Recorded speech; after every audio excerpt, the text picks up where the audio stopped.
Hello and welcome to another bad review. Today we are looking at Wonder Woman 1 Wonder Woman Day Special Edition 1.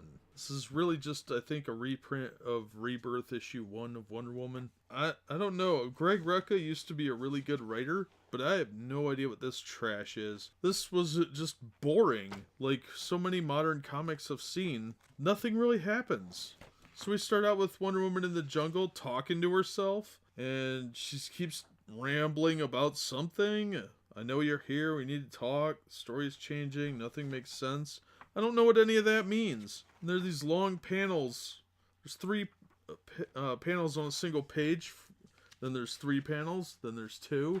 Then there's 4. Then there's 1. What is this? I don't get it. Like, the cover's great. That's a beautiful cover. Looks really cool. Wonder Woman's there with a sword and her cloak, and Ares and Hippolyta. Zeus is in the background. The cat lady, Cheetah? Is that her name? And Steve Trevor and some floating islands or something. Alright, that's a little dumb. Yeah, it's a cool advertisement for it. This was a free issue. So you're like, alright, cool, they're promoting the movie. There's ads for the movie all over in here. Awesome. I enjoyed the movie. I'll admit that. I like Wonder Woman. I always thought she was a pretty cool character. This just jumps around into nonsense. Like, we see Etta Candy doing something, talking to some people, being a kind of unpleasant person. And she's talking to Steve Trevor, who's Master Chief Trevor now. I don't know why he's a Master Chief, but whatever. There's a firefight going on, and that really doesn't get resolved in any coherent way. It just sort of ends. That goes on for a few pages of them talking, then it cuts back to Wonder Woman in the jungle, and there's a big skeleton golem thing, and some guys with weird forearms that don't make any sense. And she's talking to herself some more, and then she's like, I give 3 warnings, and this is my second. I just want to pass in peace, blah, blah, blah. Then it's back to Etta talking about, hey, Wonder Woman's in the area, yay. Did you tattle? He's like, no, Steve Trevor doesn't tell. Then he has this silly mugshot photo of Wonder Woman, which is actually probably the best drawing in the book. And then it goes back to her talking to herself. And then she's attacked by some jackal men who look slightly different now. I don't know if the other guys were tribals and these are jackal men or what, but these guys at least look kind of cool. Then we go back to Steve Trevor after a 1-page spread of Wonder Woman, which makes no sense whatsoever.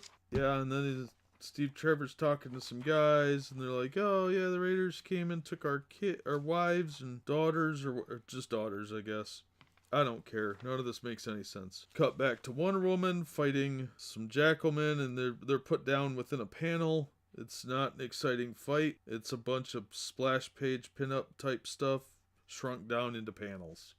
Then we get some more pointless stuff happening where there's like an animal attacking her. We can't really tell. And then it appears to be Cheetah. And it's the last page, and Wonder Woman on another full page spread tells her that she can't find Themyscira. And then it just ends. That's not a story. It's barely part of a story. This could have been done in half the space. Like, this was a terrible setup. You don't introduce who these people are. I don't care who they are. There's nothing there aside from the fact that I already know who Wonder Woman is. This told me nothing about her. What are her powers? Like, we see her fly for a panel, and that's about it. It doesn't tell me any, like, this could have been a really cool, like, origin story for a free issue. Kind of get people interested in the comic. This doesn't get me interested. This was boring and dumb.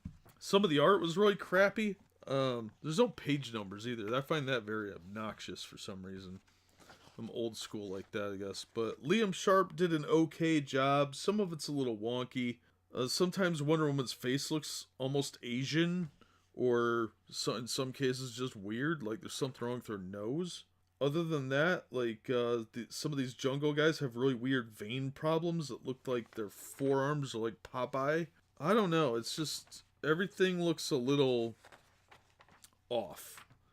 Steve Trevor looks really cool, though. He's a little too buff, in my opinion. They're trying to make him too much of almost a superhuman artist. Mr. Sharp has some weird issue with veins on arms. Like, that can't be healthy. That it looks like they're about to have like an aneurysm or something. Other than that, the muscle tone looks pretty good. Everybody looks super athletic. So he draws Wonder Woman pretty well overall. Just the face is a little off for me sometimes. So let's say the art is mid-range. The colorist did a really good job. I'll give Laura Martin credit. The colors all look really vibrant, and the shading's pretty good. And the letterer did a great job. Other than that, I don't know. The cover's great, and it's done by Liam Sharp and Laura Martin as well. So I don't understand why you can have such a good cover and have such a terrible interior, or at least a mediocre interior, I'm sorry. But the story is just so uninteresting. I didn't care about any of this. If you haven't known who Wonder Woman is for the past 5-6 years, I guess, then you would have no clue what is going on. You don't know who these ancillary characters are. Since the movie hadn't come out yet, you probably don't know who Stu Trevor is, and you most likely don't know who Etta Candy is. That's fine. Although I thought Etta Candy was a white woman. Probably just more replacement theory that I'm unaware of because I've been out of comics for a while. But Greg Rucka used to be really good, and this does not inspire me to pick up any other issues or the graphic novel. Obviously, this was all collected in a graphic novel because there's an ad for it in the back. It's Volume 1, The Lies. And I don't care about it.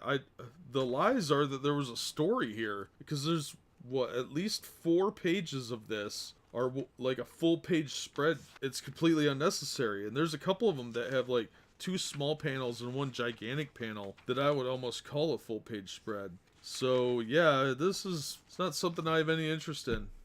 I doubt I'll even pick up any other Wonder Woman issues if they're like this, because this was just boring.